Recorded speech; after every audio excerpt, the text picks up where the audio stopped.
1 second.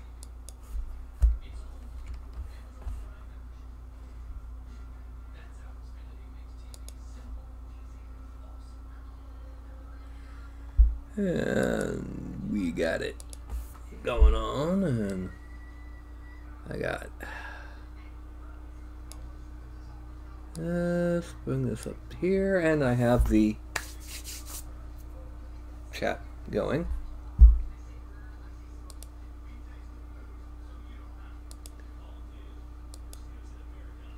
And hello, Tobias. And how are we doing? How are we doing? Hey.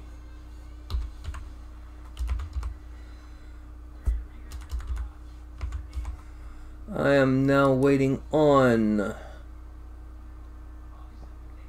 Cristobal Donoso, which I assume is either Spanish or Portuguese.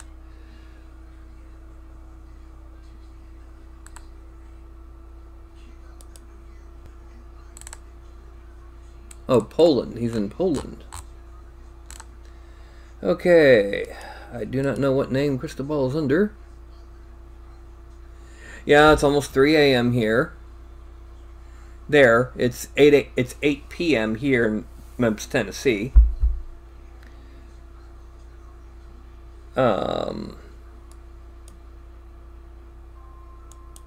me check to see if he's shown up in.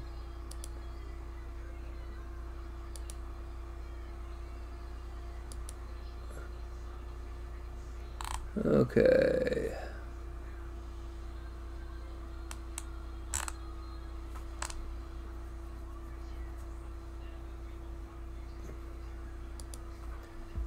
But yeah, hopefully he'll be on, and so I can do the assassin he wants me to make.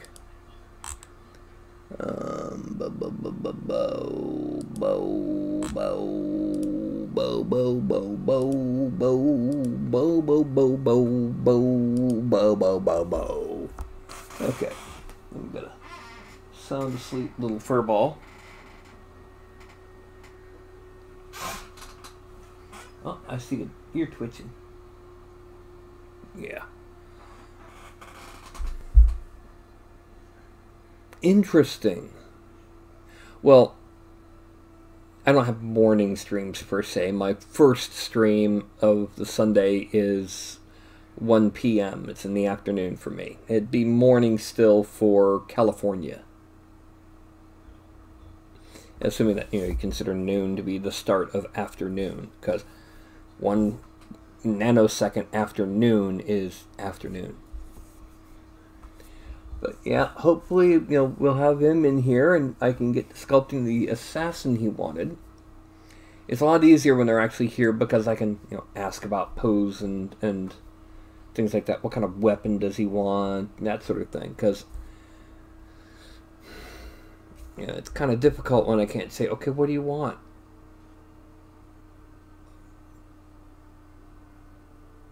Okay. Anyway. So, I don't know if you saw earlier, Tobias, but, oh, by the way, for those watching after the fact on YouTube, don't forget the whole like and subscribe bit with the bell icon and go, hey, I'm here. And the Anycubic Photon is like, magic miniature making machine. Good God, this shirt looks wrinkly. I only got a little bit done this morning on Cormoran the Giant. As you can see, all I got really done was basic skin with some liver spots on his back. And I still have to paint the dead cow. And of course all his clothing bits and arm jewelry and club with swords stabbed through it. Cormoran is a rather interesting little character. He's definitely a unique giant that doesn't fit in with the giant races, the standard giant races of D&D. If I had to pick a D&D giant race he's the closest to, it would be a mountain giant.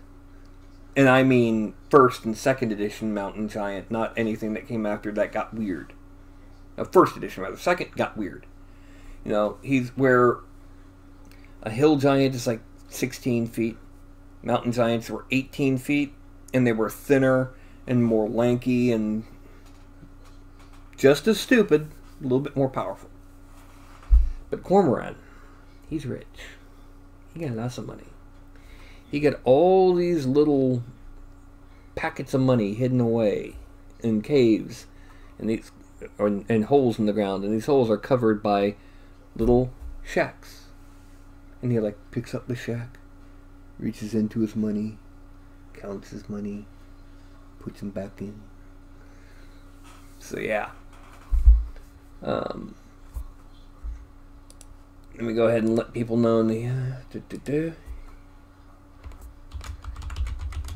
show is live.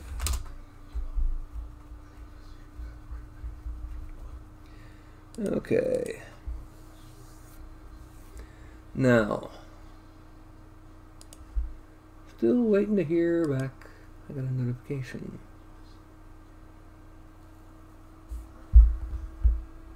Okay.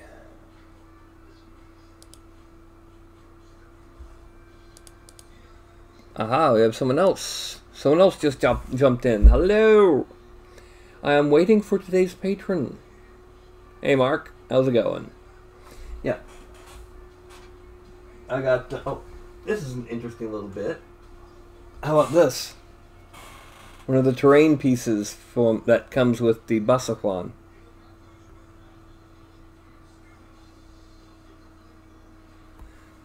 Basa Juan.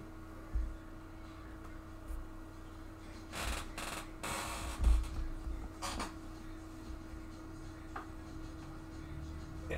Oh, and this here is the altar stone with a bit of a blood stain inside the depression. So yeah, there's a few of these. And of course, just to show you one of them, there's also Standing Stones terrain piece.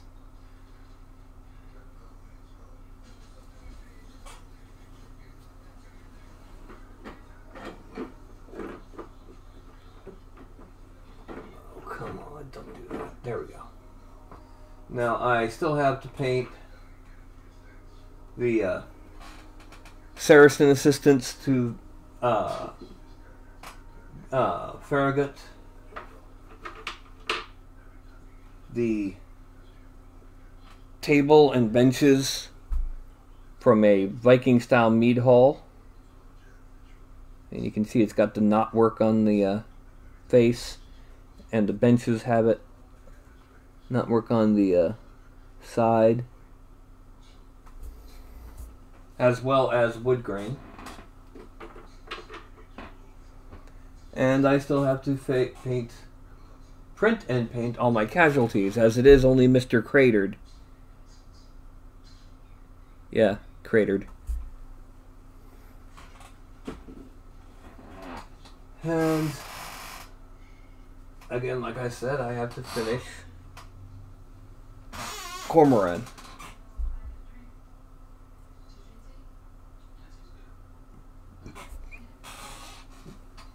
Oh yeah, that's right, I forgot. I also have to assemble and paint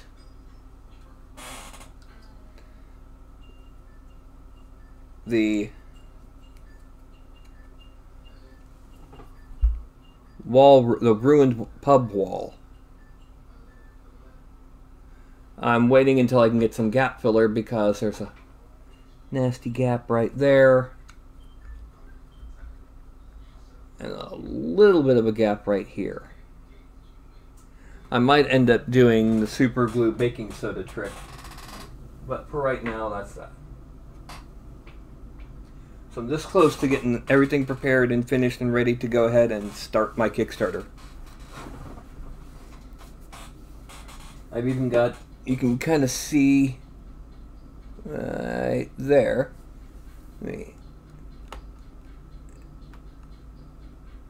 The first one I printed and painted, Polyphemus, who's actually going to be the first stretch goal. Go figure. Okay, so we are still waiting on our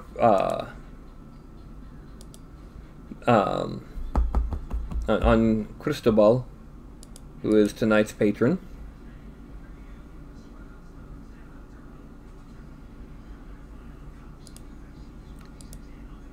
And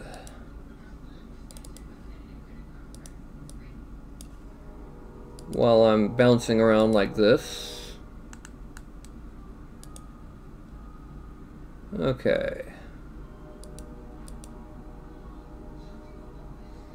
So who all is, so we got William, Mark, and Tobias, and me, apparently.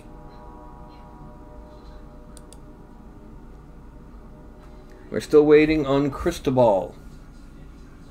And again, if he's, I'm going to give him a little bit longer than usual because he is in Poland. If he's not here by 8:30, then I'll probably move on to something else entirely.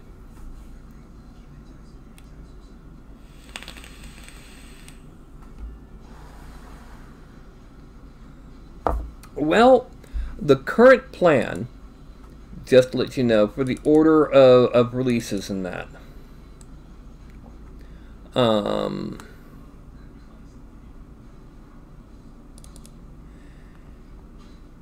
the current plan, order of release, first stretch goal is Polyphemus.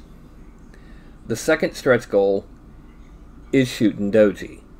The third is Utgard Lok. And the last is Okeanos.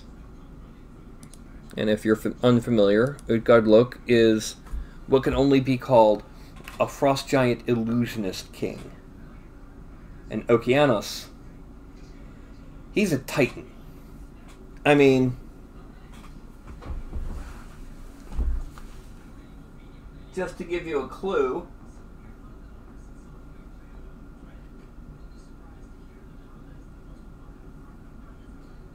in terms of size,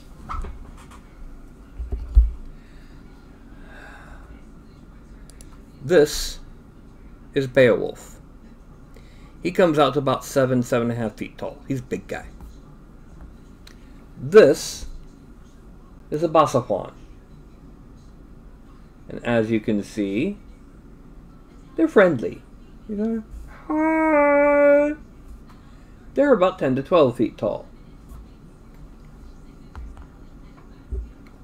This is Argus. Argus is the size of a storm giant. So, yeah.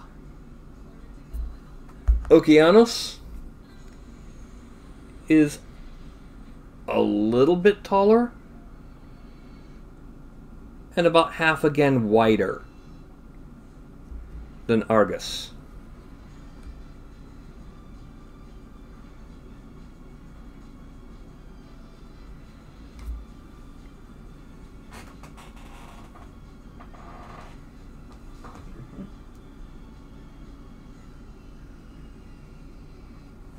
Alright, let me put him back.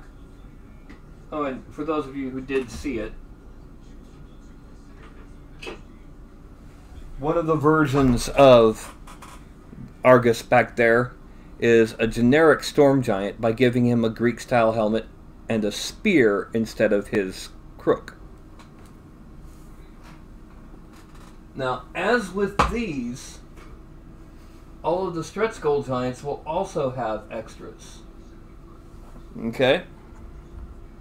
Put him back here.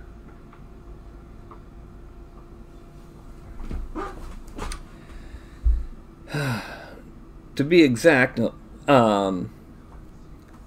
Polyphemus will include a regular-sized Cyclops with eye and a female hill giant to represent his son and his wife. The wife is Galatea, and this is actually part of the myth. Shootin' Doji will include a couple Ronin and a regular Oni. Utgard Lok will include a second frost giant and his throne, and Okeanos will include his Sea Elf entourage, Sea Elf and Triton entourage.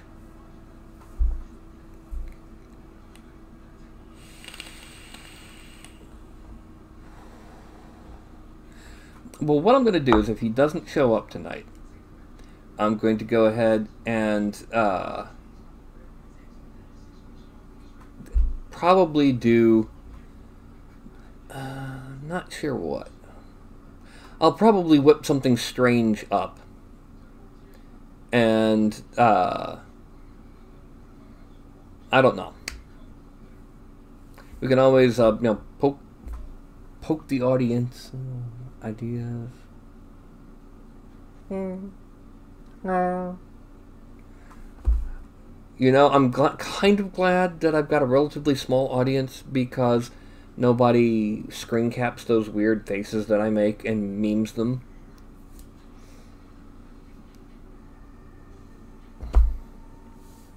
So, now I do have ideas kind of percolating in the back of my brain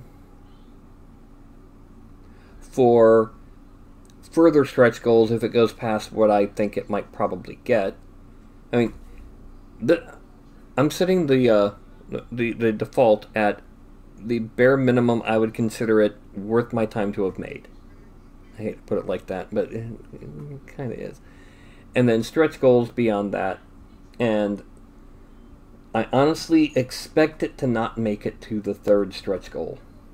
But if it makes it past the fourth, well, we'll be talking other potential ideas, like, I don't know, Grendel's mother, Annis Hag, iron-skinned, monstrous, giant fae. Although in this case, specifically, Black Annis, who is an actual legendary hag in Northern England / Scotland. Talos. Imagine 1 part Iron Golem, 1 part steampunk, all brass, Greek styling, the size of a storm giant. As big as Argus up there. That could get interesting. Oh, I gotta be petting the cat while you do that.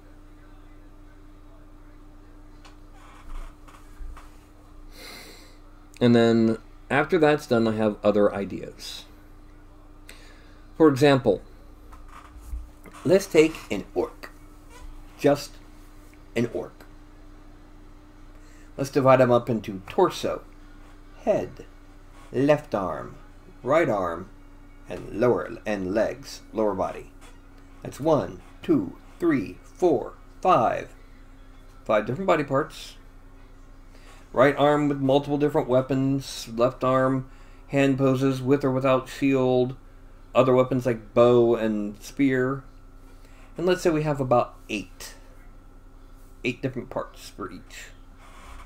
Well, by my calculations with this calculator, it's 8 to the 5th power. That's 32,768 orcs. 32,768 orcs. With only, if I had 10 to the 5th. 100,000 orcs. And that's not counting parts to make the bigger bosses, like, shifting the torso to be bigger so that the head's a little bit lower and the torso's bigger. Although bosses probably being more unique characters would probably be better off with individual figures, like those ones that I did for the orc warband, excuse me. That's just, yeah. But, you know what I mean? Like, well, where did I put it?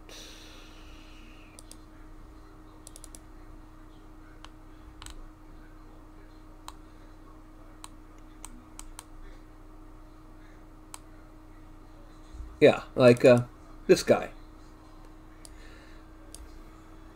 This would be a a unique orc lieutenant. But looking at him now, he looks so primitive. In terms of my sculpting, the hands are good. I've got a little bit of wrinkling, but the chest is kind of eh. The pants are kind of eh. The feet eh. I could do so much better now.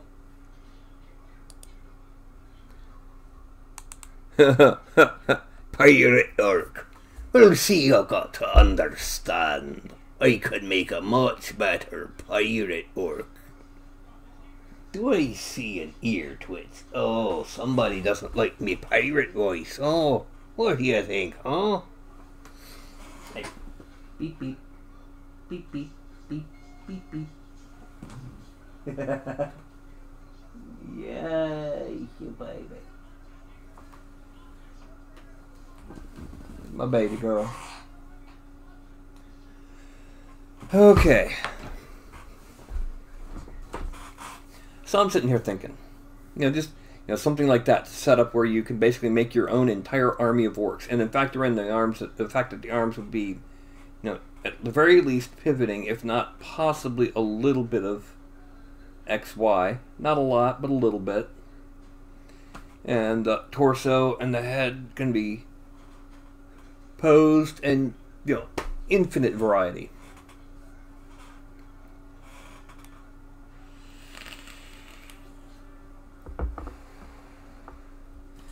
But once I've done that, you figure, again, let's say 10. That's 50 small parts, which sculpting them would be. And I can always go back in, let's do a few more. Expand it, Like, okay, well, some of these orcs are pirates, so there's some pirate torsos and pirate lower bodies and pirate arms and a couple pirate heads. And you can still mix and match with the original orc set. And then later on, I do some orcs that are, I don't know, Mongol warriors. And I do some orc bodies and limbs and heads based on the Mongols. Or I do some sci-fi orcs. Oh wait, no I can't, because that gets a little close. I do some Mad Max orcs. There you go. Hello, Long! How goes it? We're waiting on my patron. And with 10 minutes to go... Yeah. See, most Americans pronounce that wrong. You see, the accent that the orcs are written as having is a Northern English accent. So when they're saying wog, it's not wog, it's whoa!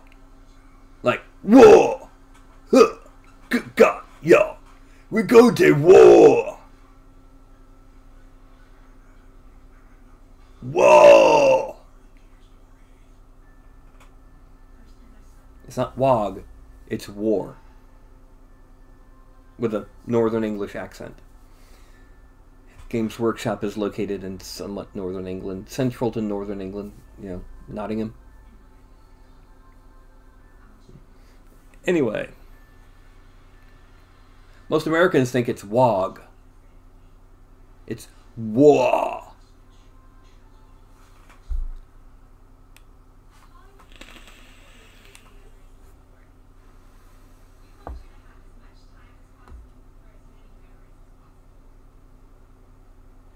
So, anyway. Some soda from my wonderful mug.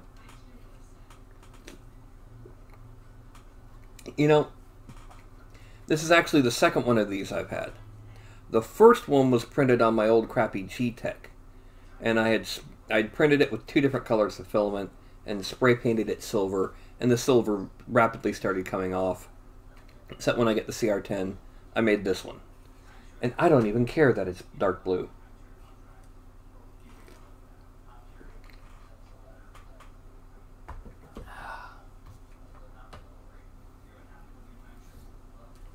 Oh, the liver spots on the back of cormorant there.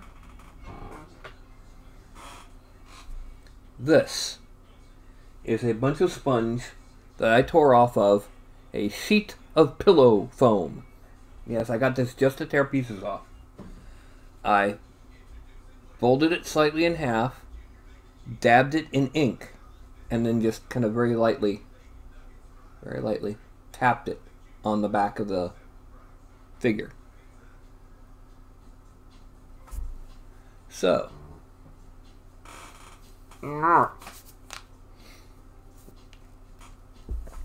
it's 8:22. We got 8 minutes for our crystal ball to show up. Does anyone have any ideas for what to do in the following hour and a half should he not show up?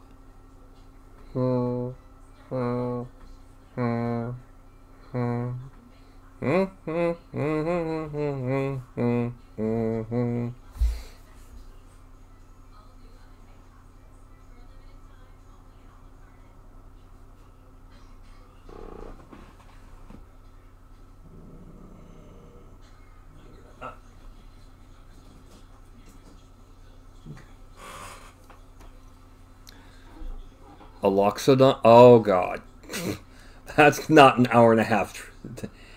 That's a bit more than an hour and a half to do. You know, that's like asking me to make him. Anyone recognize him?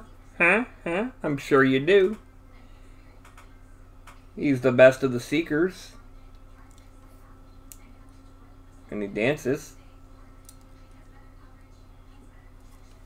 Anyway, Loxodon are kind of rough.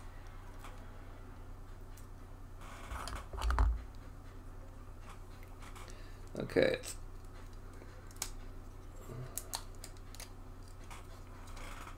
Yeah, one can dream. I take it you're going to need some Loxodon in your campaign, or you're playing a Loxodon?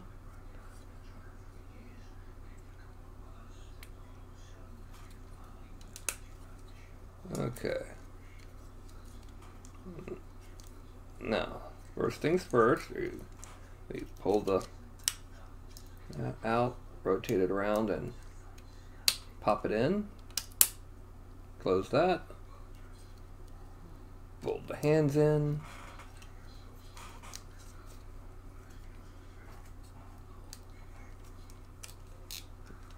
It's been so long since I last transformed him that he's getting stiff.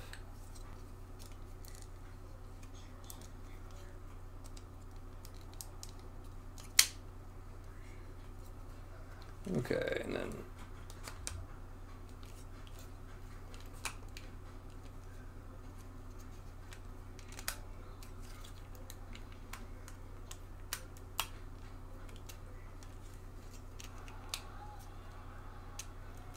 yes, this is the Classics version. Came out in this century. He doesn't have any bits that add on and remove except for his overly large cannons.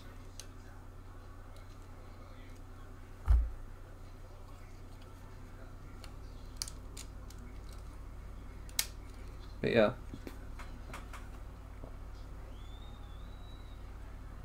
Good old, he comes out to exactly the same size as the original, by the way.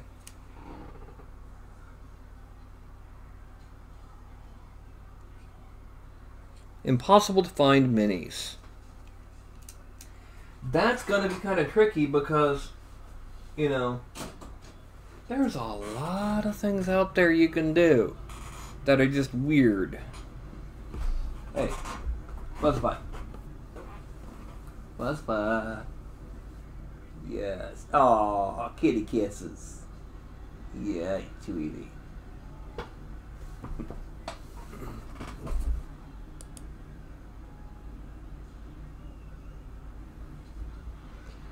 Yes, I have a very sweet cat. I mean, you got to be a bit more explicit when you say impossible to find miniatures. I mean, for example, doing a Warforged, that's a bit of a sculpt in and of itself. Let alone a Warforged fill in the blank. And then there's some races that almost nobody plays to begin with. That just the very nature of race plus class tends to be, well, that's pretty much a specific character almost. Okay, 8:27. We've got 3 minutes to come up with something if Cristobal does not show up.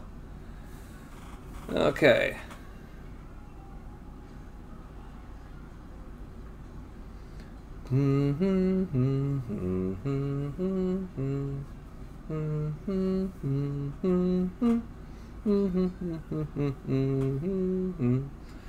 We could do something sci-fi. I haven't done a lot of sci-fi. And it will be going into Thingiverse. Poster board. Huh?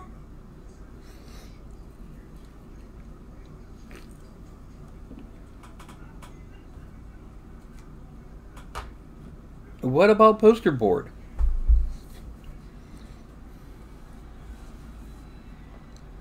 I'm confused. Oh, wanted posters and the like. Okay. That I can do. And I'll do it so that the posters actually have a little bit of depth to them so that you can paint them and like that. I think what you mean is a notice board. You know, since poster board usually refers in the United States to a piece of heavy-duty paper that's not quite cardboard, not quite paper, that's about 3.5 feet by 2.5 feet, or is it 3 feet by 4 feet? Something like that. So a notice board. Okay. I can do something like that. And since it's 8:29, let's go ahead and call it. So it's time for the notice board. And what I'm going to do is I'm going to load up Autodesk 3D Studio Max to make the base geometry before I start sculpting on it.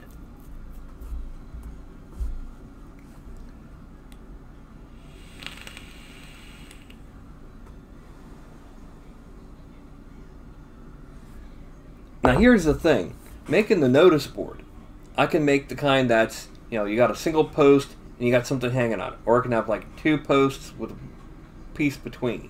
Which do you think would be better to start with? The 2-post one or the single post? Excuse me.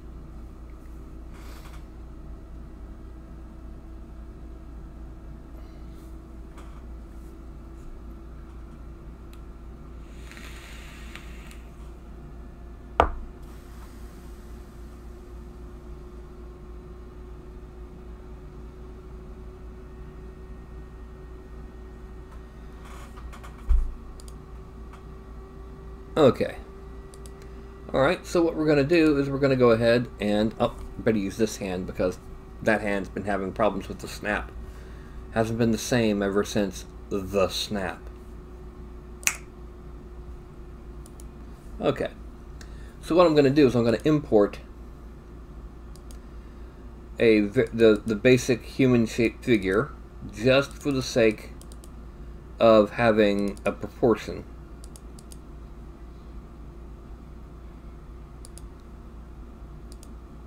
Yeah, this will be in proportion because we want something to where most of the notices will be basically roughly eye high. You know? And where the top can still be reached by a person. So the top will probably be about here. 4 units high, or about 40 millimeters.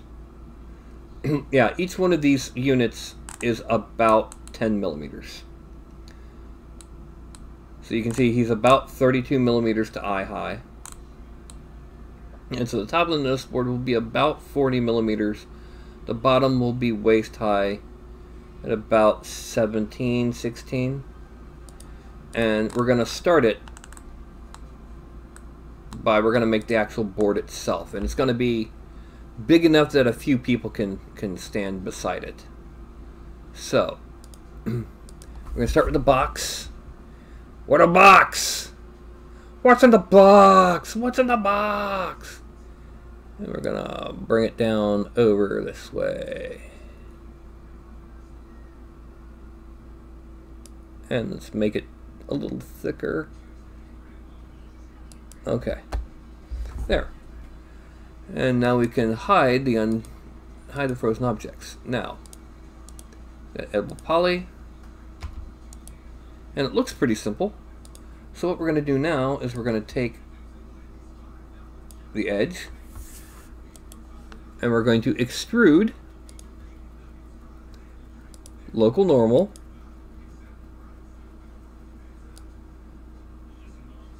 we're going to bring it down to about there. Actually, no, I know what I need to do. I need to do a different way.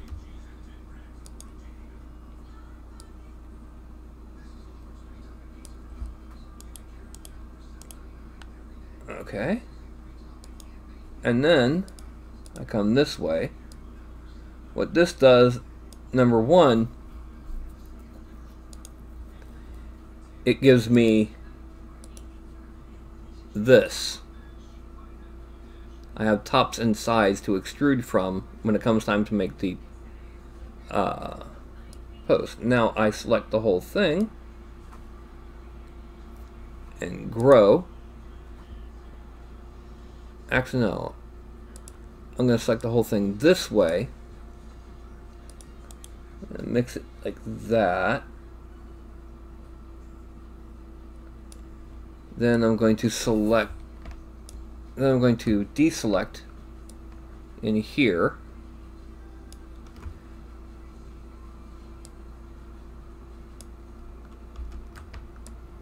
Here.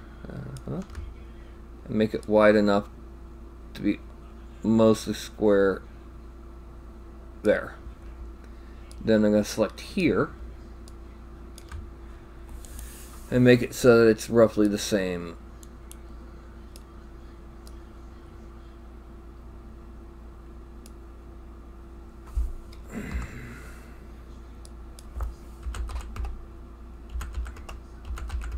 That's good. Alright, now while I'm thinking about it, let's center it. X 0, Y 0. Okay, now I'm going to take these interior bits, I'm going to extrude them in so that there's a frame on our notice board. Okay, then I'm going to select the top like this so that it's actually selecting top and bottom. And then I'm going to extrude down, and then just to make things easy,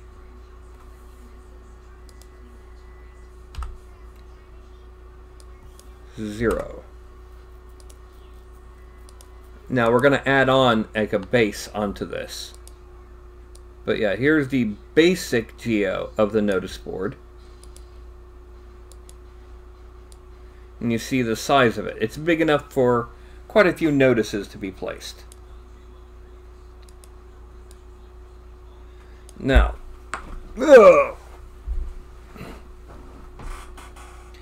one thing I'm going to do is I'm actually going to have the back side of it come out a little bit so that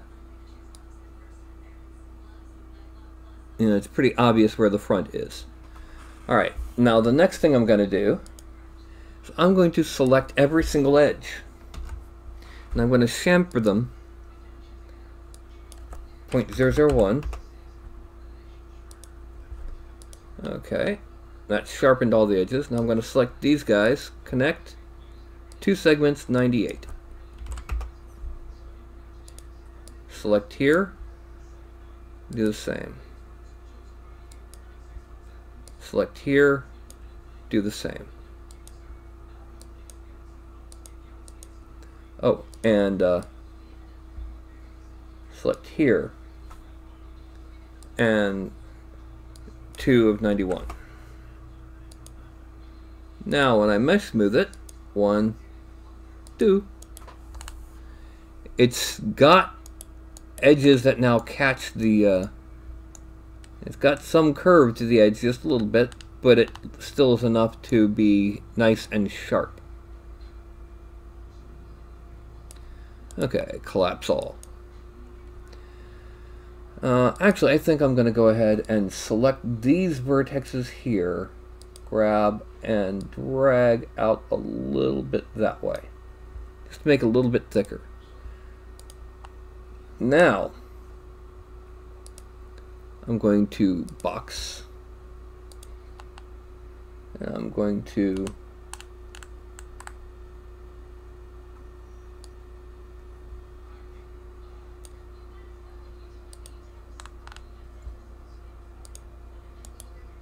edible poly.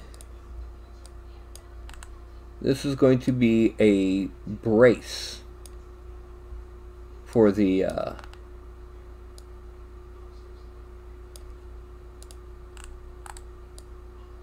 thing.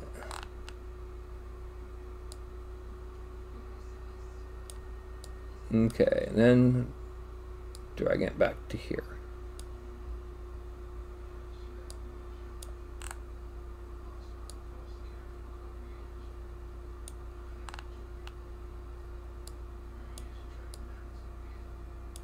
Okay, now I'll give you a clue on what it looks like now.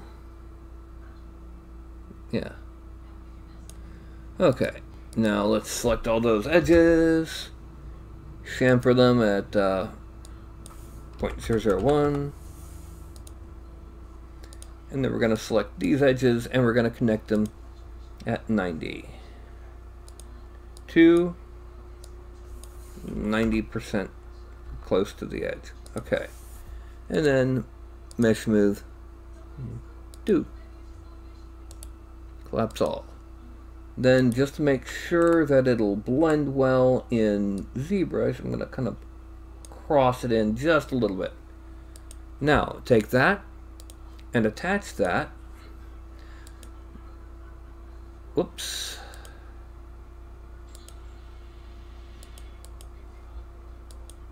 And now I'll detach it. That was to that. This now has the same center point, and I just mirror it. Copy. Reset transform. And the reason I'm doing this is if you look at the back here, you can see that the one over here is now black. I hit normal and it flips it back. Collapse all. We have the base geo of our notice board. That's nothing. Okay, that's just base geo. Now, one thing that's very common on something like this back then would be some kind of scroll work on top, because the carpenter who made this wants to at least say, hey, by the way, look what I can do. So what we're going to do is we're going to start up here, up on top. We're going to make our scroll work. Okay. Now, this scroll work will actually be, yeah.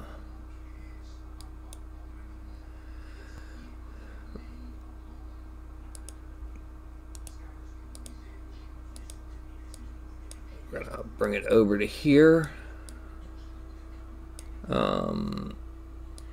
Grab the bottom here and bring it down a little. Again, to make sure it crosses over and so it'll fuse into one single solid piece. And we're going to bring this forward a little bit, because it'll be closer to the front. Now,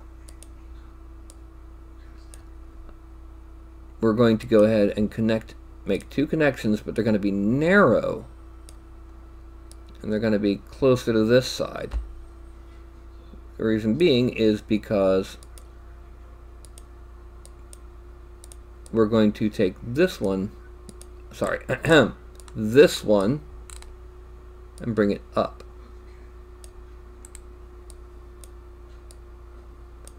The reason for this is this one will actually be like a little scoop taken out.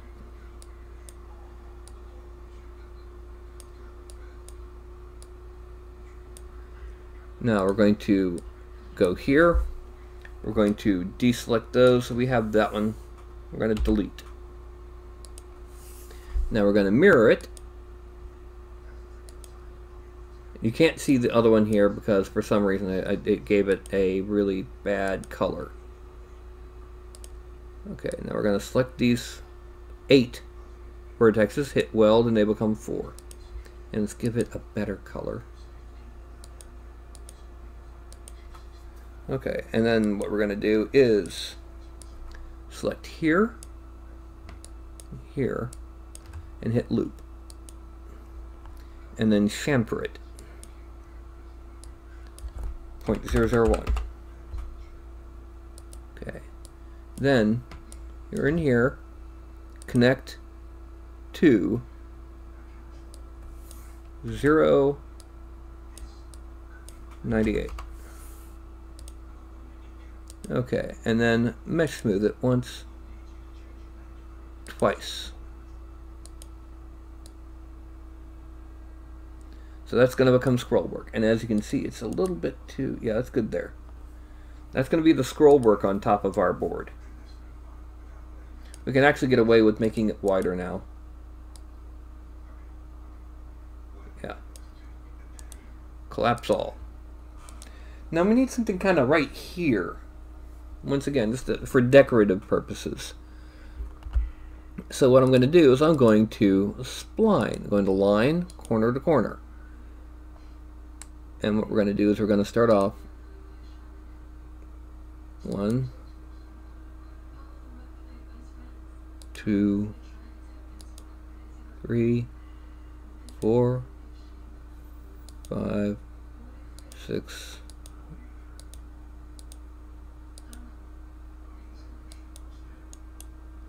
Alright. Now, we select this one, and we're going to move it F12, X of 0. Okay. Now, we're going to move the pivot to 0. Okay. Now, we go over here to compound objects, and we're going to find, where is what I'm looking for?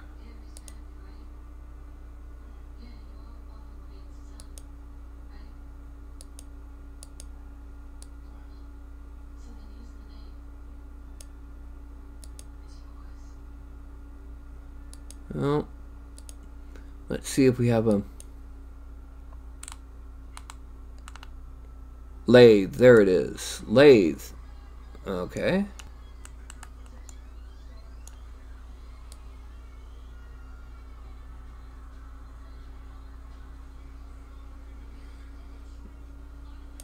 Alright. That's better. And then what we're going to do is we're going to go ahead and, oh, we need to make this down to 12 segments. And collapse all. And then we need to bring this back to there. We're going to shrink it until it's narrower than the scroll work so it will fit.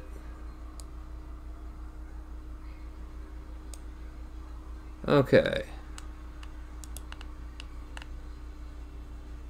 Now, select there, 12 vertexes. Well, first of all, let's convert it to editable poly. And we're going to weld them to 1. Then we're going to select here and here, loop, and we're going to chamfer 0.001. but we're going to give it 2 segments. Okay. Now we're going down to the bottom, and we're going to chamfer 0.001 1 segment, then select here and collapse, and select here, loop, chamfer 0.001 2 segments. Okay. Now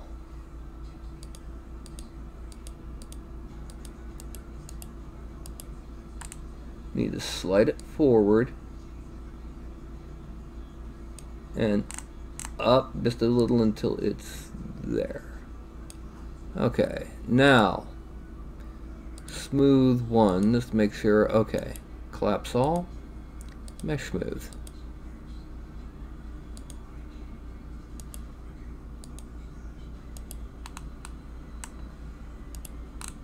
Okay, what's going to happen here, we're going to make this wider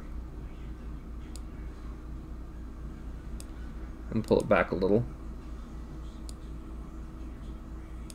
This allows us to make this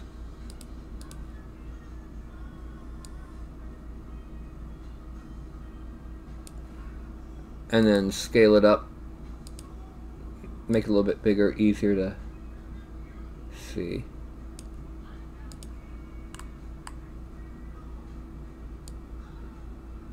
Okay. The base geo for the actual board itself for our notice board. Hello, Kim. Sorry I didn't see you at first. My patron didn't show. We're thinking it was too late at night for him. We're making a notice board. This is the raw geo. Before everything gets put on the notice board.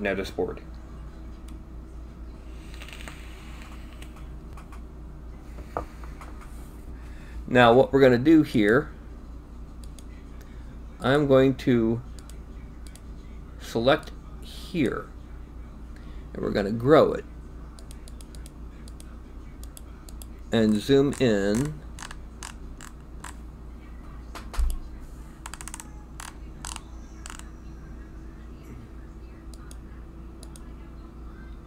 Okay.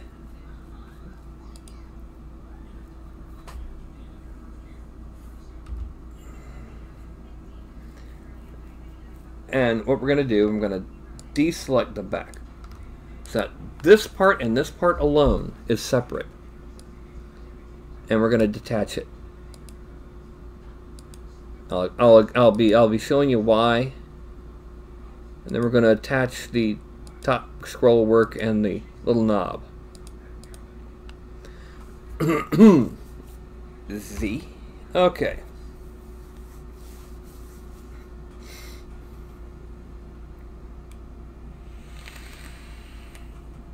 Now, next thing we need is a few things to put on here. Okay. Obviously, what we're going to need is a little peg and what will be a piece of paper. So our peg will be, it's got to be big enough to print. So about that big. That actually might be a little large. I'm just concerned about it showing up on, should make that radius. Okay.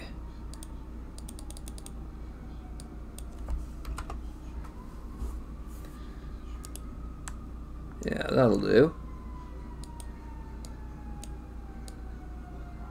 That's the peg for our notice board. Editable poly.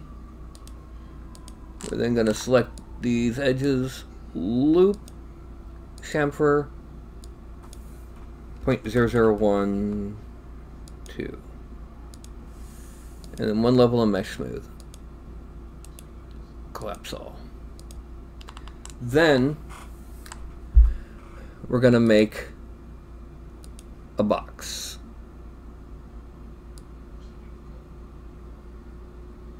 Okay.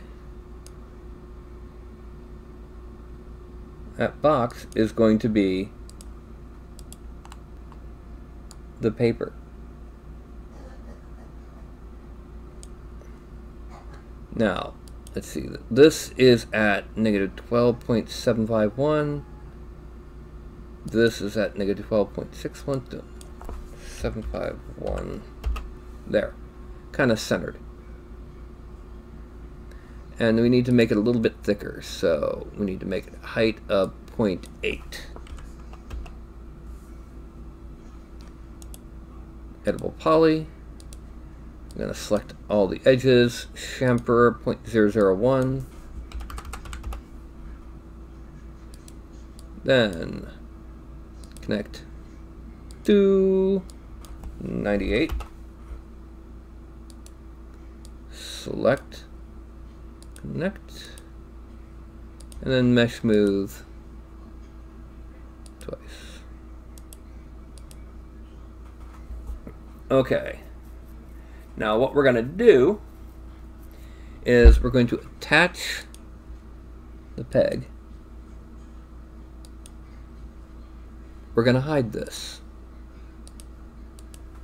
because I'm going to show you how to do what's called a as my brain shuts down. It's called an insert mesh brush. Okay, this, however,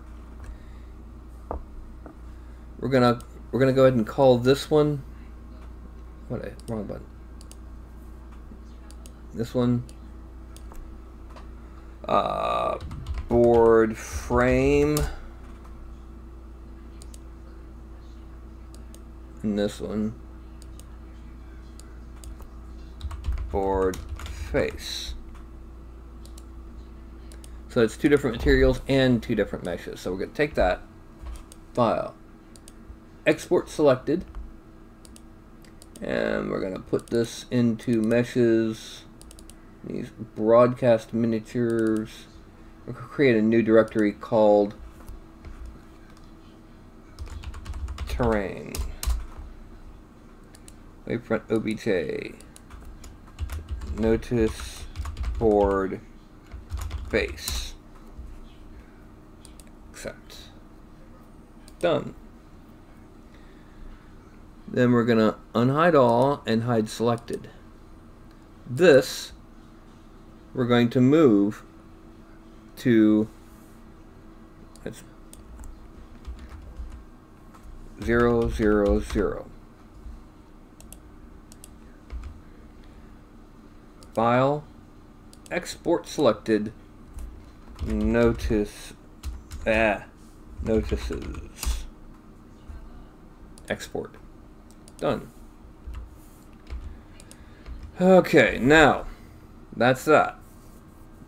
The next step is to actually come into, of all things, UV layout, because we want the notice board to be UV mapped so we can use noise on it.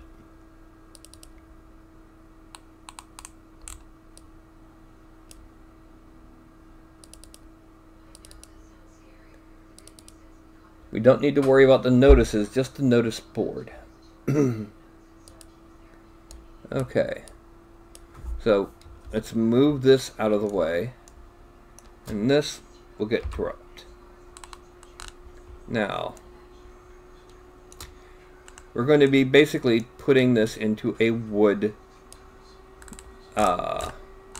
texture. So we're going to cut it here and here. And drop there, drop there. We're then going to cut it here and here.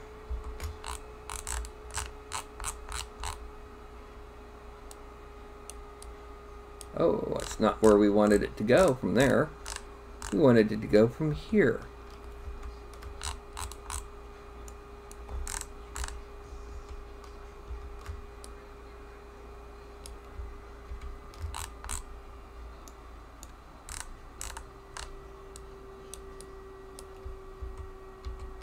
Because we want to pull these spaces off.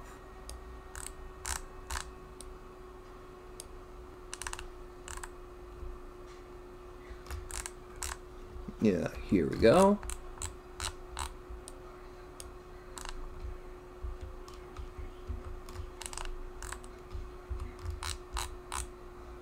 Okay, and then we're gonna click it here, and then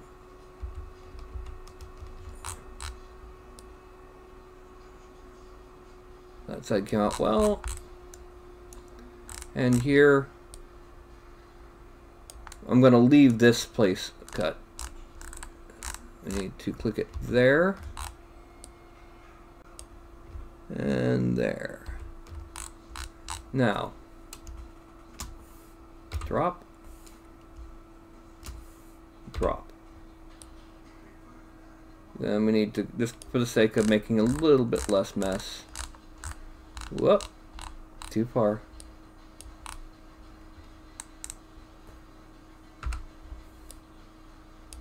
Yeah. Drop, drop.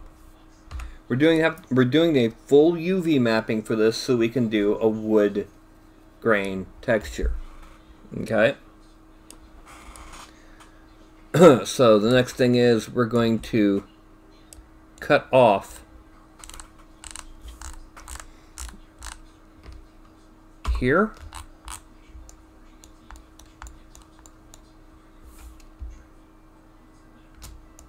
And then we're going to do the same thing over here on this end. Taking a while to get to that end. Okay, so we hit Control C.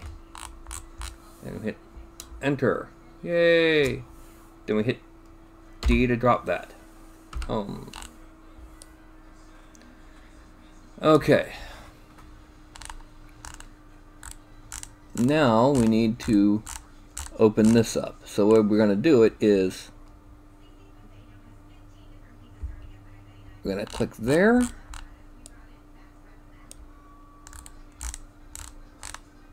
There.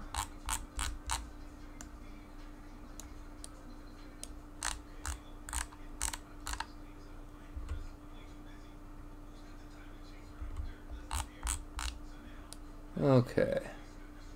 That's good.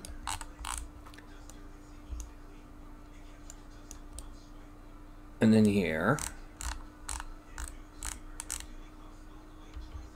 No, no, no, wrong one. There we go.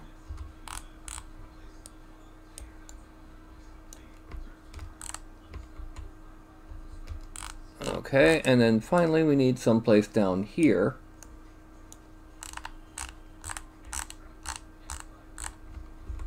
Okay. Split and drop.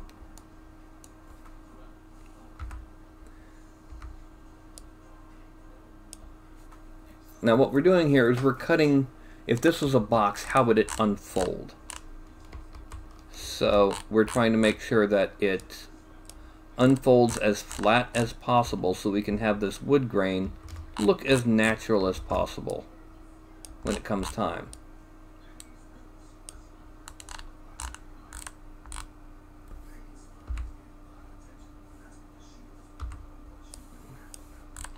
Okay.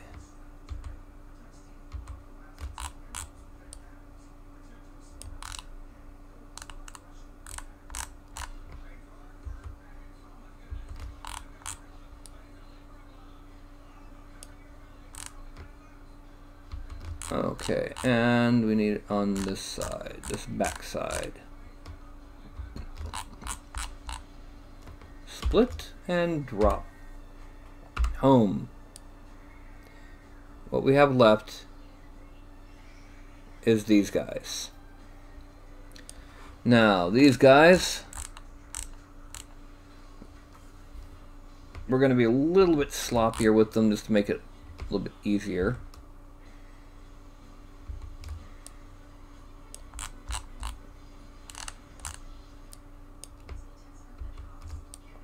Oops. Yeah, here's the one I wanted to do it on.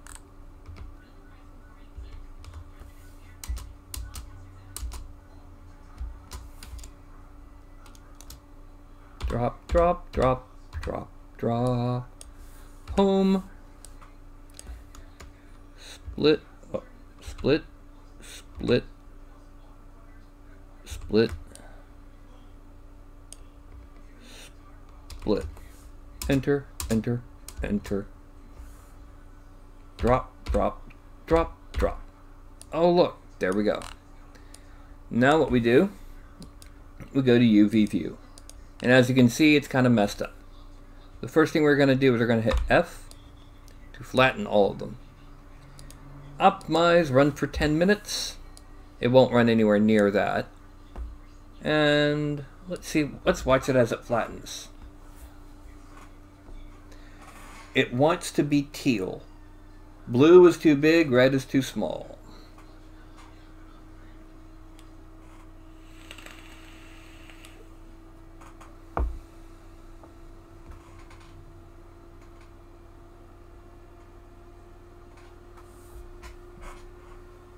Interesting look, eh?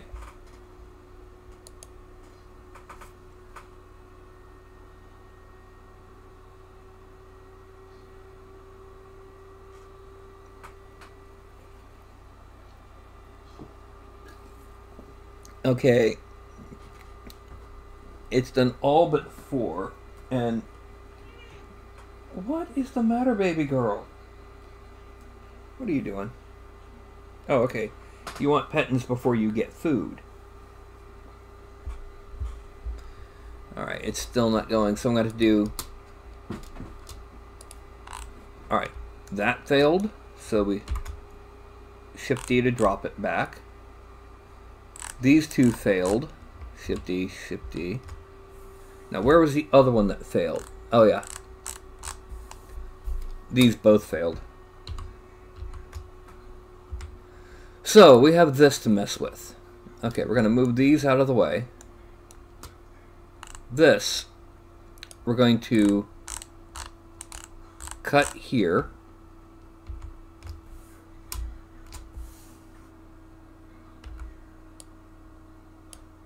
And on its opposite end,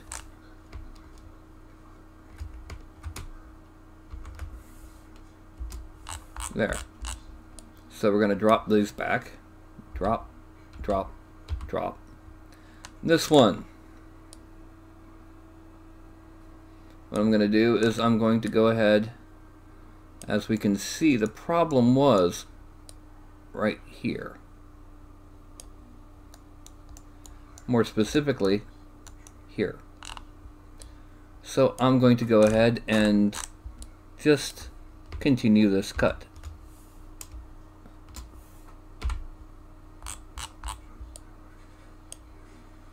And I'm going to continue this cut. I would rather have them be chopped up multiple pieces than to have warped failures. Okay. So, Control C and Control C, or Shift C rather. Enter, drop, drop, drop, home.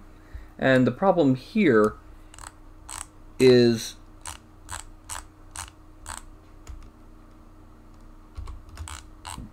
the fact that the bottom was still attached.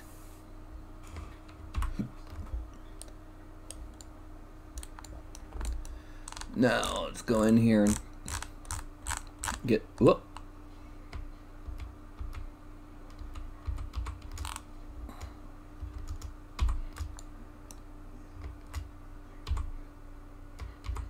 There we go. And we're going to drop here and here and hit home because I had also removed that. I put it back together. That's the bottom. Okay. Everywhere that is currently green is properly mapped. Everywhere that's white is not. So we go back into this. Now, you can see this is white. So what we're going to do, we're going to select everything here.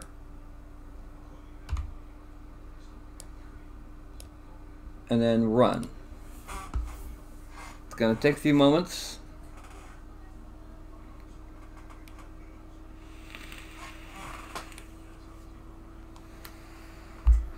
Has 12 shells of which it's gotten 3 done.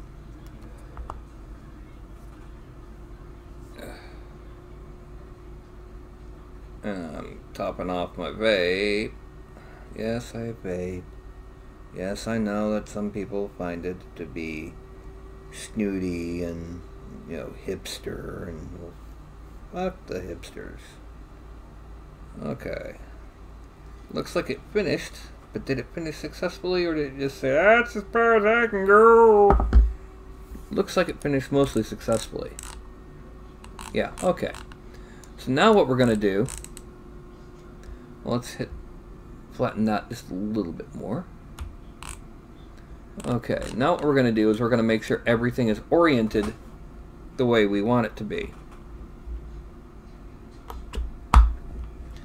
So I'm going to pull up the alpha, and the wood grain that I use, where is that wood grain?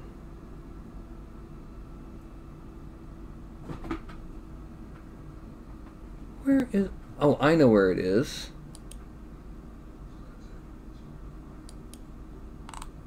It's in the Grendel folder, oddly enough. Woodley is vertical. Okay, so what we need to do is we need to make sure everything is that is going to have a wood grain is vertical, so that the wood grain can go follow along what it needs to be. So for example, these vertical, these vertical. Okay. All of this here vertical. Okay. Now, the next thing we're going to do is we're going to use move, scale, and rotate aligned to axes. And that's going to align everything as close to perfectly vertical as it can. Then I'm going to close that. And we're going to go to pack. Best bleed of 3, pack all. And there we go. It's all in one single mess. Now this one here, this one is going to be a different material and a different, different everything. So we don't need to worry about it. Okay. Now we're going to edit auto fit off. Just make sure we have a little bit of gap around, and then we're going to save it. Okay. And now we bring it into ZBrush. We're going to import. Oh wait, no, we're not going to import anything yet. First we're going to UV mapper, because I got to weld it.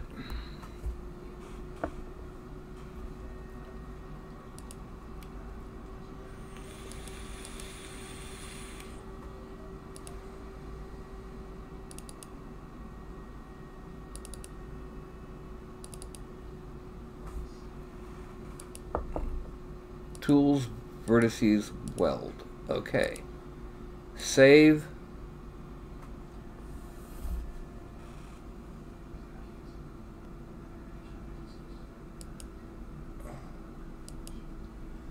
We want to export, we do not want to export a single group, and we want to export UV coordinates.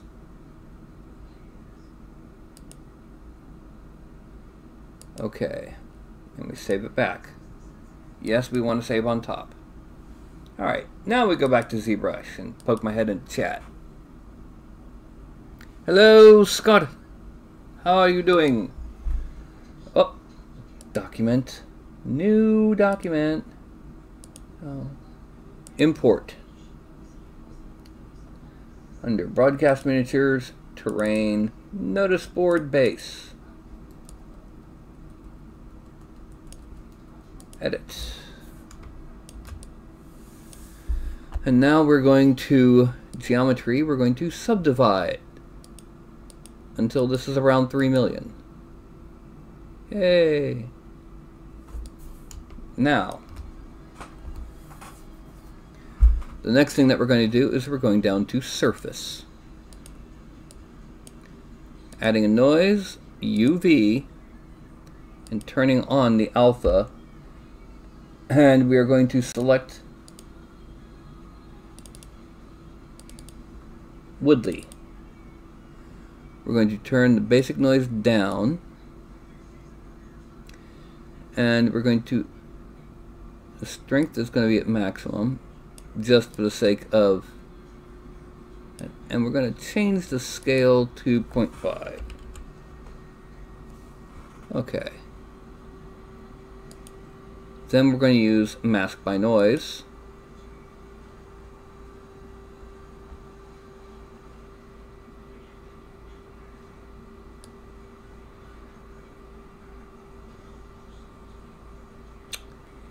That didn't work. Okay, yeah, it did. We're then going to Shift, Control, click, and we're going to mask the whole of the message board part. Oh wait, no we're not. We're going to unmask the whole of the message board part. And we go to masking and invert. Deformation. We're going to deflate to bring that in as a wood grain.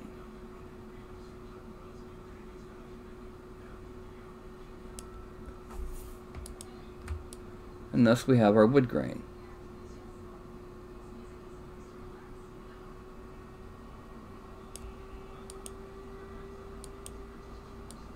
Okay. Now we're going to geometry. Actually, no, we're not. We're going back to surface. Noise. Edit. And we're going to choose a different. Let's see, we want.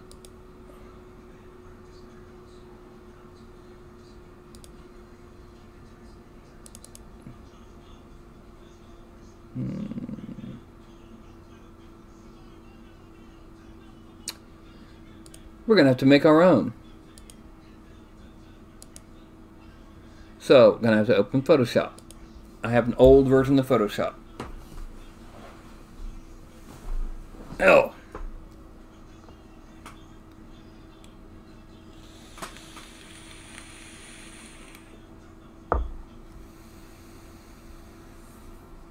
Okay. Control N for new. And we're going to 64 by 64. It's going to be tiny. And then we're going to fill it with 50% gray. That's a straight up medium gray. Then filter, noise, add noise. At a amount of 15% Gaussian monochromatic. Now we're going to change it to 512 by 512. Gives us a kind of a blurry noise, and then we're going to filter, blur, smart blur. The end result being, no.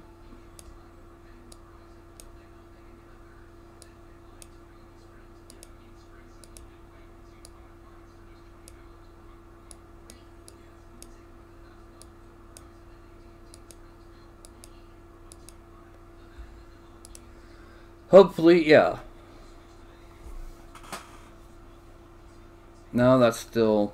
Alright, now what we need to do is we need to make it filter, other, offset, 256 by 256. We have seam in our noise. We don't want that. So we're going to use this tool. What this tool does is it takes a similar appearing section and copies over it.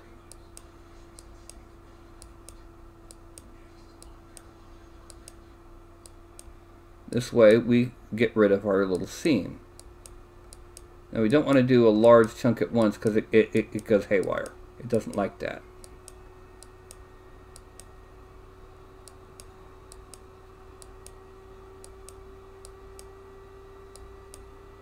And as you can see, we need to get rid of some of this first.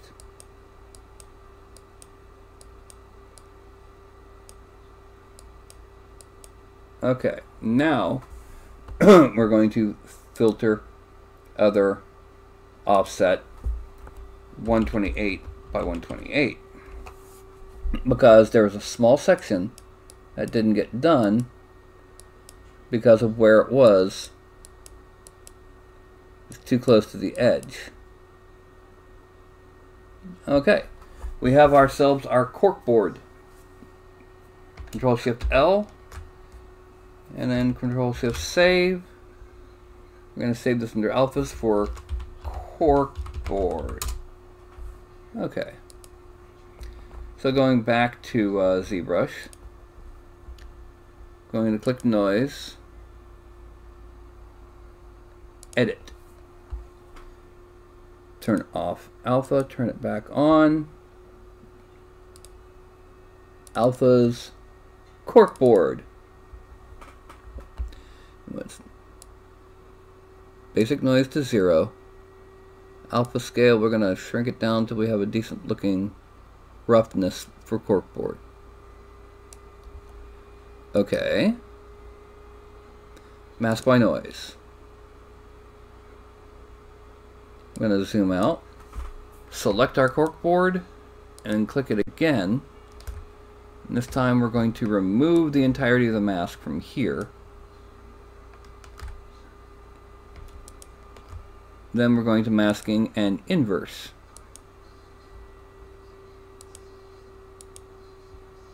Zoom in. Deformation. We're going to start off deflating it a little bit.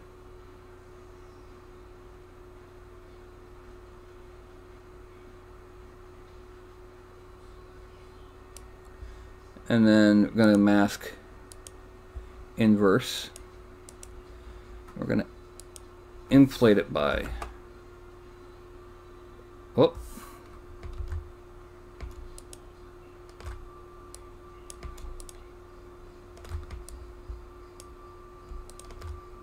Yeah, forgot to reset the mask on that.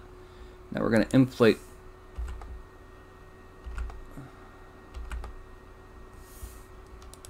Okay, that's to give it a nice, just rough, basic texture.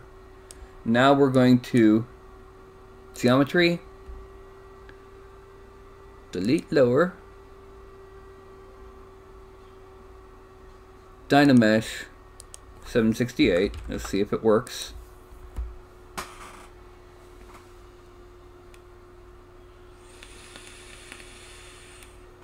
Okay, that is the current status of our message board,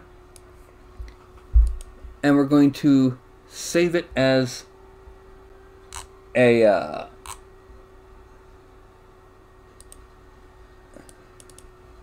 Z tool, because we need to start with a new document for this next part. New document. No, we do not want to save changes. We're going to import the notices. We're then going to draw it on.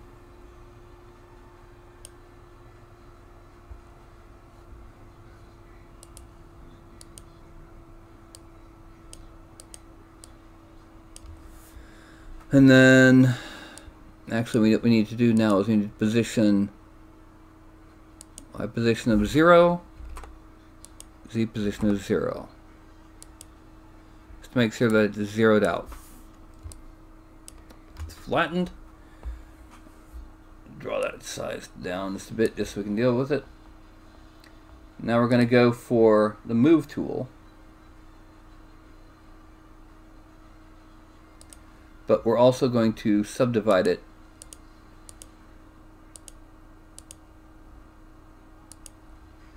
It's a lot there, but what we're going to be doing is we're going to be, well, let's turn that on just so it doesn't look so goofy. We're going to be grabbing the corners. Looks like that. Grabbing the corners and pulling them up.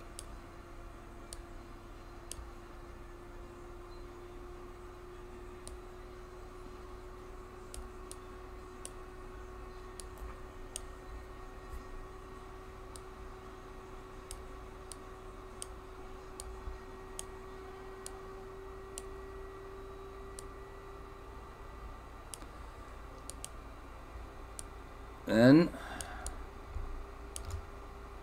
because of how it did it, we're going to shrink the mouse again. 1, 2, 3, 4, 5. And we're going to try and grab the corner and pull it up a bit more.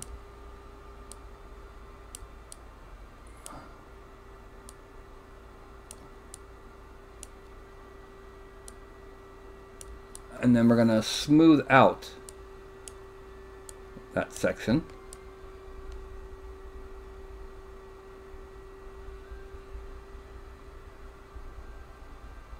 And then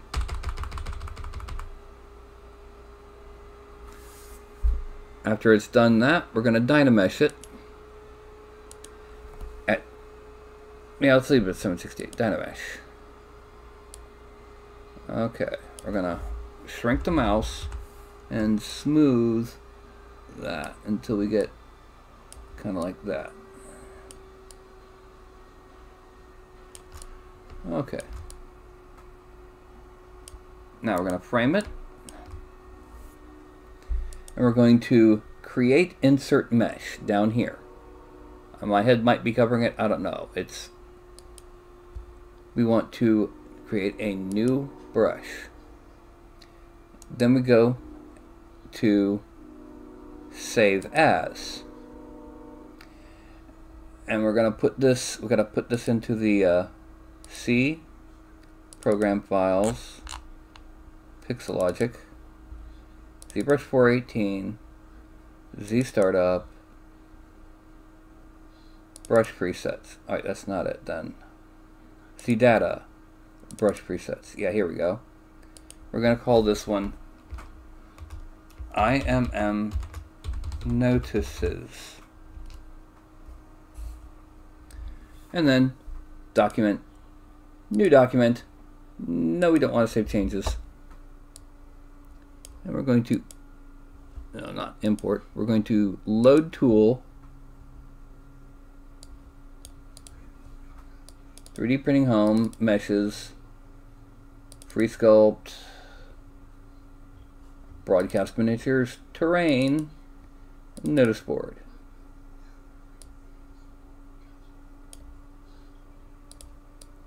Okay, so we have our notice board here. Now what we're going to do is we're going to change this from dots. Yeah, we're going to draw on a notice. Okay. Now we just put on a notice on the notice board. And each time we do, we're going to split unmasked parts.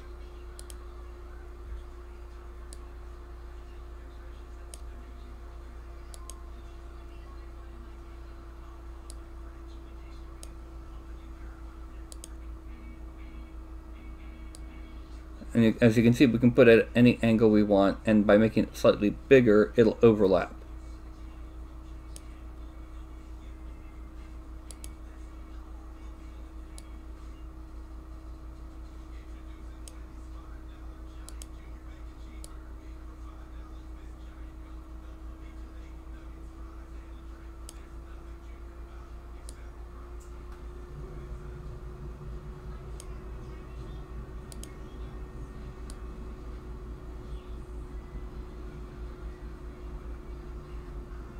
Now here we have a problem. this one needs to be behind this one. So we're going to use the move tool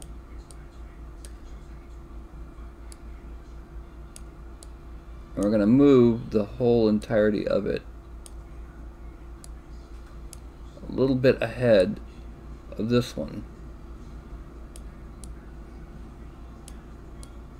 There. And here we have our notice board with several different notices on it. But we need a base. So the first thing we're going to do, I'm going to merge all of the notices together, separate from that. We're going to geometry, we're going to subdivide it until it's, I'm going to subdivide it one more time. Okay. Then we're going to append one more polymesh. This polymesh, we're actually going to go to something I've done before. Titans of Legend, Argus, Sculpt. I'm going to look for the base for... Oh, no.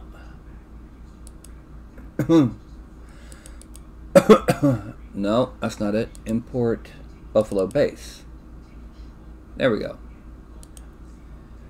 Now what we need to do is we need to rotate that 90 degrees.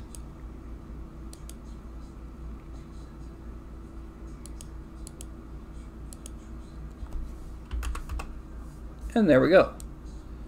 Now we just need to offset it and to center. Actually, let's go ahead and also make it a little bit narrower in the X because we don't need it quite so wide.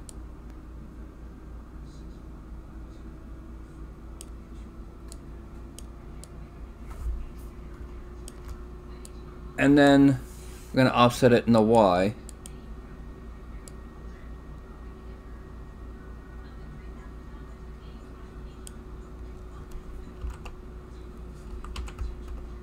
There we go. Alright. There's our notice board. Now we just go to geometry, or go to subtool rather. We merge it all together. We go to geometry. We dynamesh.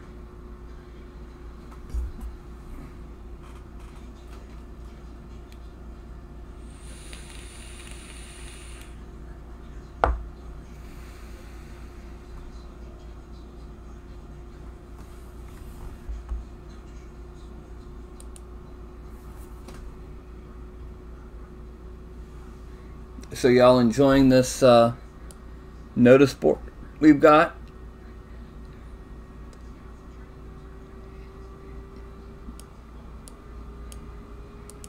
Z plug in and we go to Decimation Master.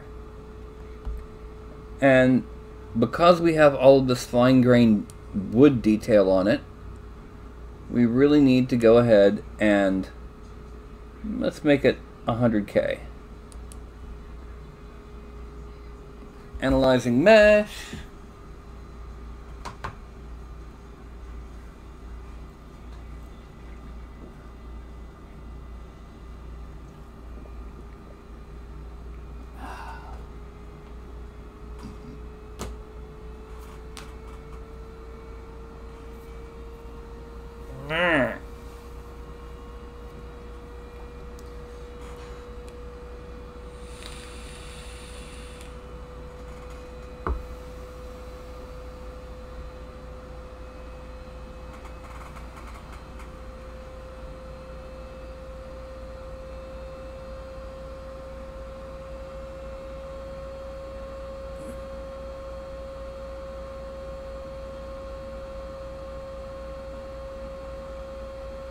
Now I gave it a flat base because this is the kind of thing a lot of people are just going to print without the base to begin with.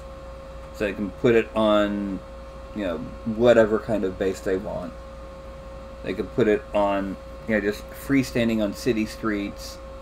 They could glue it to a base for a, city street, open lock type thing. So just give it a basic base. A base, you might say. Because it's all about that base, no freestand.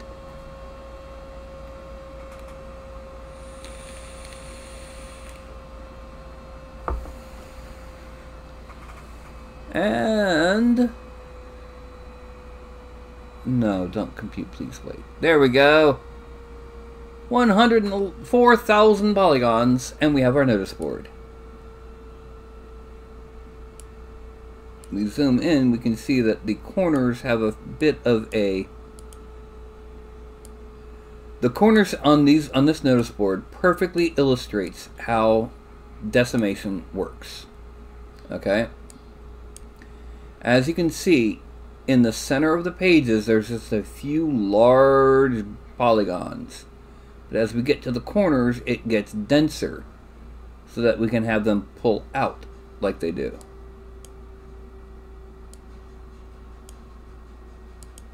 Whereas if we look just on the wood parts, most of it's a roughly even density. The flats on the base are very large, long, thin polygons, but the circular portions suddenly get smaller. That is all how decimation works. But yeah, this is our notice board. Yay! Adventurers wanted.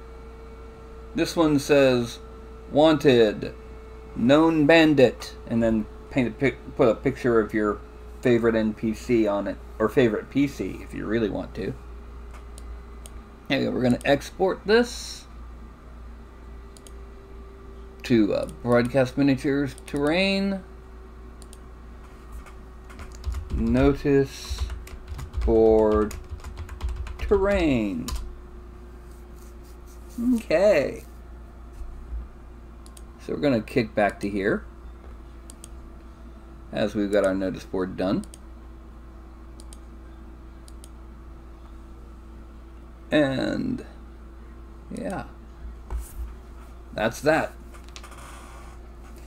Now you'd be surprised what I'm seeing. There's a guy on Thingiverse who has printed about half to 2/3 of my miniatures on an FDM printer called a Core Cube Sakura. It's a Japanese 3D printer. He gets some amazing work done.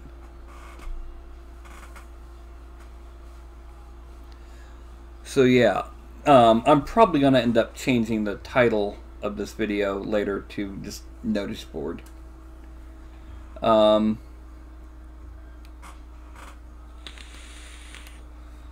Unlike earlier today, we're not having massive drop frames and hiccups in the video. So yay!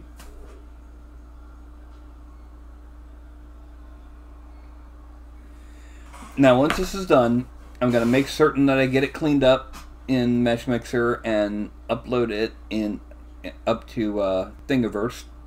I'll be sure to post the link into just the regular Discord. And if you're following me on Thingiverse, it'll pop up there.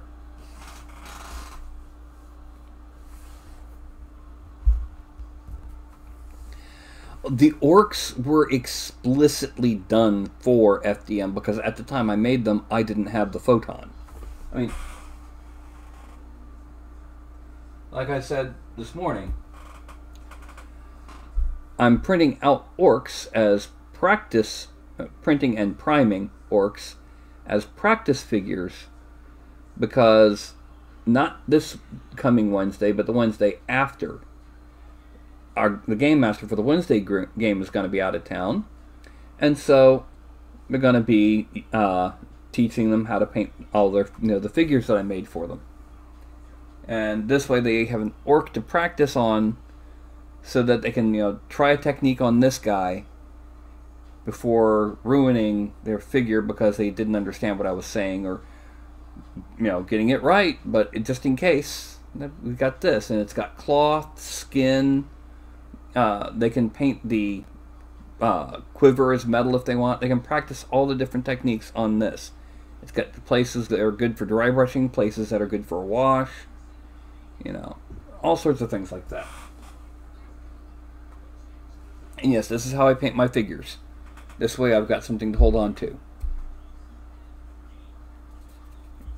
I just grab a brush over here. I can sit there and just paint away. Even if my hands start shaking for some reason, this is a lot more stable than this. But I mean, this guy just recently printed my spell effects on his Core Cube Sakura. Where did I put them? These guys. And they came out great. Even the runes in the magic circle came out pretty darn good. Oh. Well, it's only 9:40. Let's see, is there anything that y'all want to talk about or anything you want to discuss for the next 20 minutes?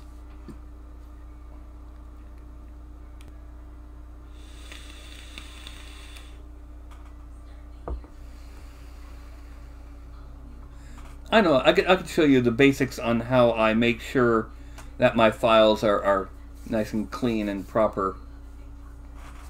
So let's go ahead and pop back over to this. I'm gonna just switch over to that just to get something on the screen besides infinite repeating me's. And I'm going to start up Mesh Mixer. I'm sure most of you have it. It's free. It's invaluable. Invaluable. Click there. Import.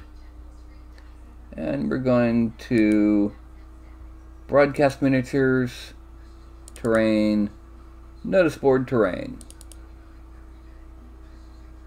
Okay, as you can see, there are all sorts of red dots on here. This doesn't count. That's the centerpiece. Well, I go to Analysis, Inspector. Boosh! That's a lot. Well, there's a thing here called Auto Repair All. Click.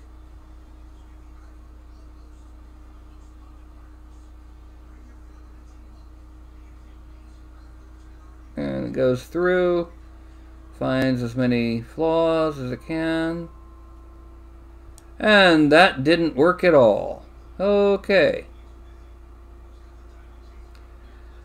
Maybe that's after the giants attack, or dragons, or whatever. Okay. We're going to go back into here. We're going to do it in here. File, Import. And Broadcast Miniatures, Terrain. Notice Board Terrain. Import. Now, well, let's change it from that to blue because I don't like looking at bright red trying to figure out what's wrong. Here is our notice board. Now what we're going to do is, just for the heck of it, I'm going over here, I'm clicking on border, and I'm hitting Control A.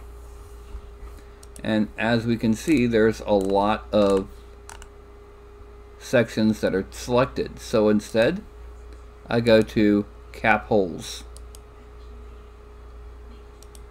Collapse all.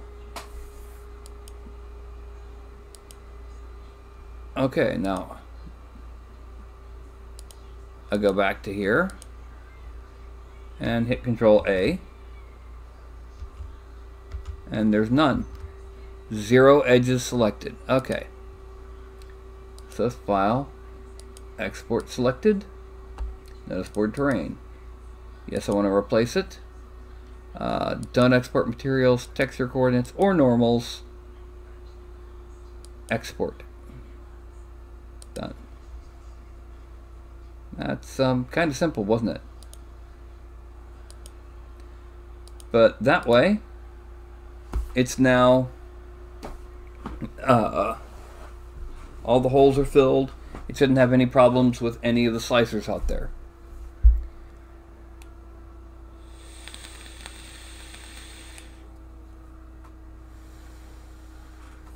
Mark, do you mean you're making it at 25mm scale?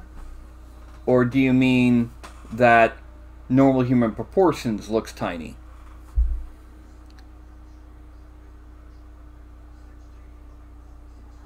Okay, what are the pink dots, Kim?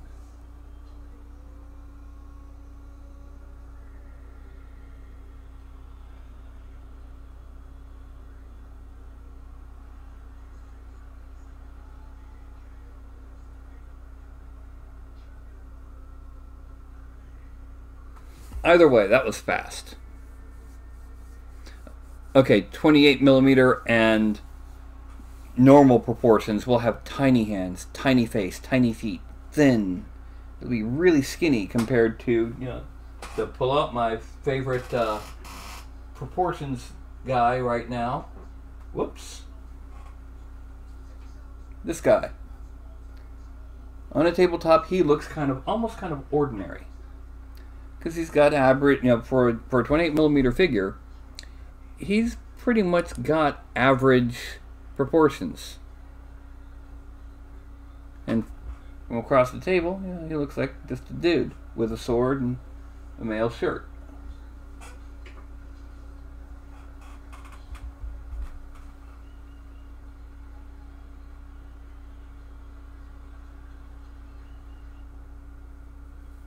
Ah. Well, see, like I just did by doing it in 3D Studio Max, it came out fine. Go figure. Now,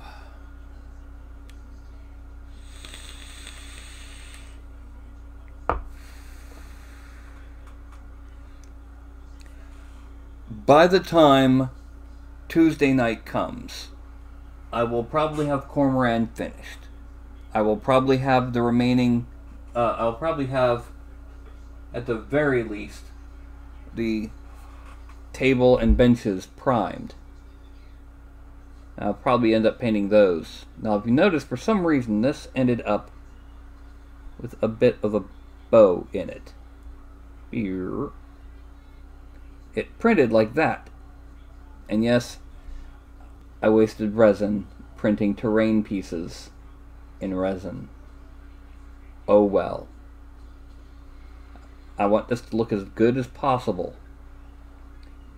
This is a Viking long table for a mead hall. And I printed out 4 of the benches. Viking style benches. So you have 2 benches on each side of the table.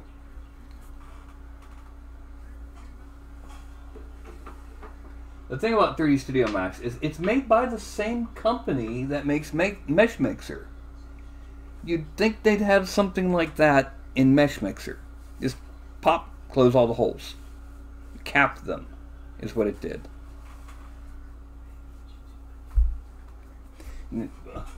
Like I showed y'all earlier, chopped it into pieces and hollowed out where the pillars are. But I also made the fallen, the ruin of the tavern in resin. Yeah, ain't that kind of cool? Yeah, it is. And I'll be probably doing the good old super glue baking soda trick because there's little gaps.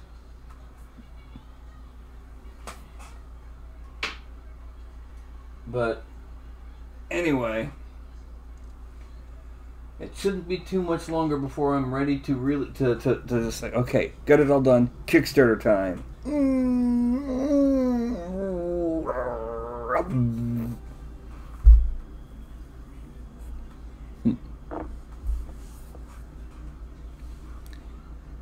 No, I do not. Because liquid green stuff has one huge flaw. And that is, it shrinks when it dries. There's a type of putty I prefer that every place in town is sold out of right now, called Squadron Green Putty.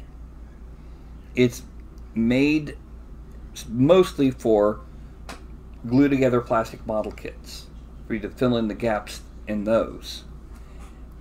It's been around for decades, for 40, 50 years, with no change in formula, because they found a formula that fills gaps and adheres to the gaps while being mostly a putty, so it doesn't get on your finger, it doesn't stick on your fingers very much, and it dries with a decent hardness and doesn't shrink.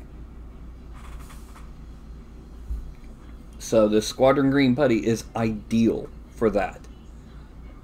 But every hobby shop in town is sold out, and the distributor that serves most of our hobby shops won't get any back in stock for another couple months.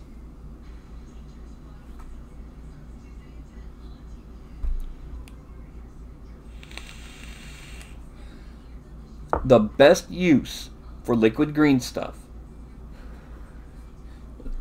all honesty, is to give a grotty texture to the surface of something like, I don't know, a wraith's robes. Make them look like they're kind of rotting. That's about the best use for liquid green stuff. I mean, when you've got things like, this glistening blood, which is a thick, kind of puffy, glossy red, and they've got similar things for green and a couple others. If you need to add texture, you've got this. You've got crackle medium. If you're trying to use it to fill gaps, hold on just a second.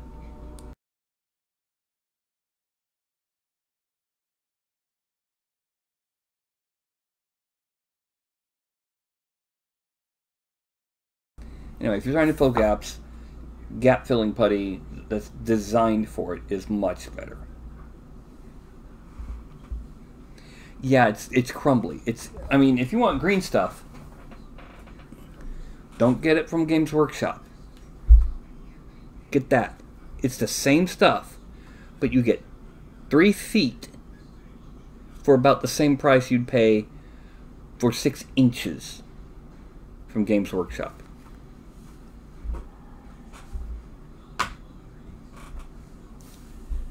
Yeah. It's that bad. Alright, it is 10 till. We got any other questions?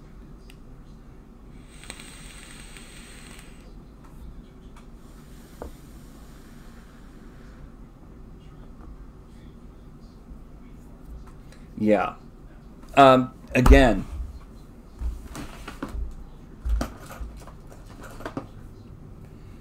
This, not Lamin Medium, costs 3 times as much, has 20 times as much liquid.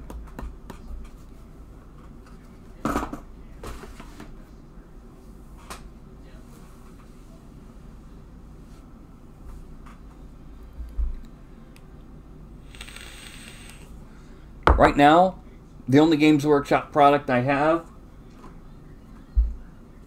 Agrax Earthshade. And I don't really use it that often. It's just there as for large scale things, because for small scale ones, I'd rather have the control of a dropper bottle of Army Painter Dark Tone, or Strong Tone, or in this case, Purple Tone. Why did I grab the purple one? Yeah, this is the one I meant to grab. Dark Tone. Yeah.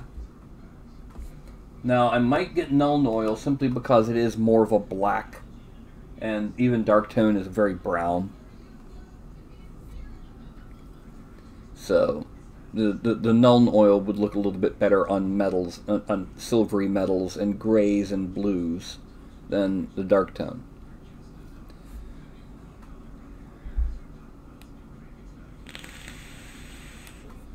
By the way, everyone remember this? One of these days I'm going to get back into this. someday.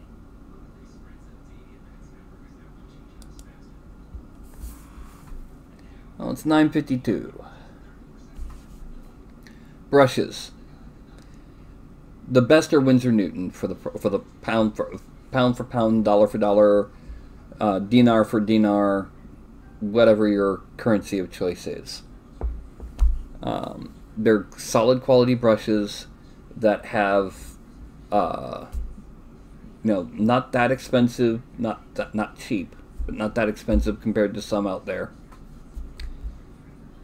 I also have in here, this is a homemade wet palette. On the bottom in here is paper towel. On top, right here, is parchment paper.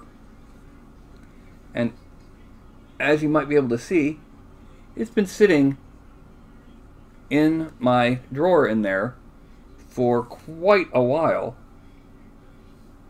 And even the paints are still damp. I'll be changing to parchment paper in a little bit.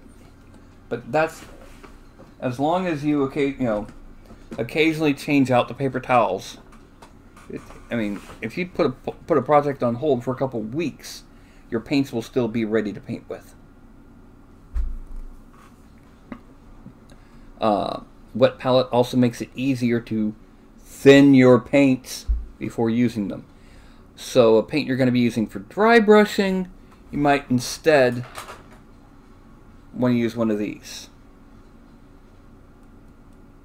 A little plastic thing, because you don't want it to stay all wet. You want it to be a little bit drier and thicker so that it doesn't smear when you try to dry brush. That's some other just last minute pieces of advice. I'm going to go ahead and call it here. I've got an old man to send to somebody, and I've got a notice board to put up on Thingiverse. So I'm going to do my usual, hands here, 5, 4, 3, 2, 1. Say something stupid and go bye-bye. Okay, let me go ahead and refresh this page just so I can make sure that I don't have any kind of lag. Okay. So, that's going to be a 5, a 4, a 3, a 2, and a 1. Notice, this is a board. Good night.